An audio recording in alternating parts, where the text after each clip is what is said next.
निश्चित रूप से मैं कर सकता हूं।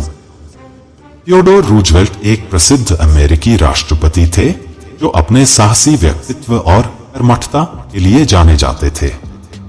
उनका मानना था कि किसी भी चुनौती का सामना करने के लिए आत्मविश्वास और दृढ़ संकल्प महत्वपूर्ण है। उनके इस कथन, निश्चित रूप से मैं कर सकता हूं, के पीछे कई प्रेरणादायक कहानियां हैं। एक प्रसिद्ध कहानी 1898 में स्पेनिश अमेरिकी युद्ध के दौरान की है। युद्ध के दौरान रूजवेल्ट, जो उस समय सेना के सहायक सचिव थे, रफ राइडर्स नामक स्वयंसेवी घुड़सवार सेना की एक रेजिमेंट में शामिल होना चाहते थे। हालांकि उनकी कमजोर दृष्टि के कारण उन्हें सेना में शामिल होने से मना कर दिया गया था। रूजवेल्ट हार नहीं मानने वाले थे। उन्होंने डॉक्टरों से अपनी आंखों की जांच करवाई, व्यायाम किया और अपनी दृष्टि में सुधार करने के लिए विशेष चश्मा पहना। अंततः उनकी दृढ़ता रंग लाई और उन्हें रफ राइडर्स में शामिल होने की अनुमति मिल गई।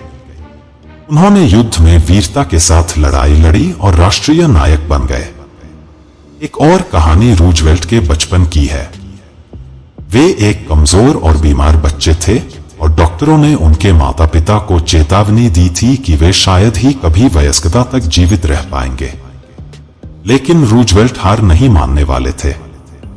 उन्होंने खुद को मजबूत बनाने के लिए कड़ी मेहनत की और शिकार, घुड़सवारी और अन्य शारीरिक गतिविधियों में भाग लेना शुरू कर दिया। वह अंततः एक मजबूत और स्वस्थ व्यक्ति बन गए और 70 साल की उम्र तक जीवित रहे। रूजवेल्ट का निश्चित रूप से मैं कर सकता हूं का संदेश आज भी प्रासंगिक है। यह हमें सिखाता है कि यदि हम अपने दिमाग को किसी चीज पर लगाते हैं और कड़ी मेहनत करते हैं तो हम कुछ भी हासिल कर सकते हैं। यह चुनौतियों का सामना करने और हार न मानने के महत्व पर भी बल देता है। अगली बार जब आपको कोई मुश्किल काम करने के लिए कहा जाए, रूजवेल्ट के शब्दों को याद रखें और कहें, निश्चित रूप से मैं कर सकता हूं। आप आश्चर्यचकित होंगे कि आप क्या हासिल कर सकते हैं।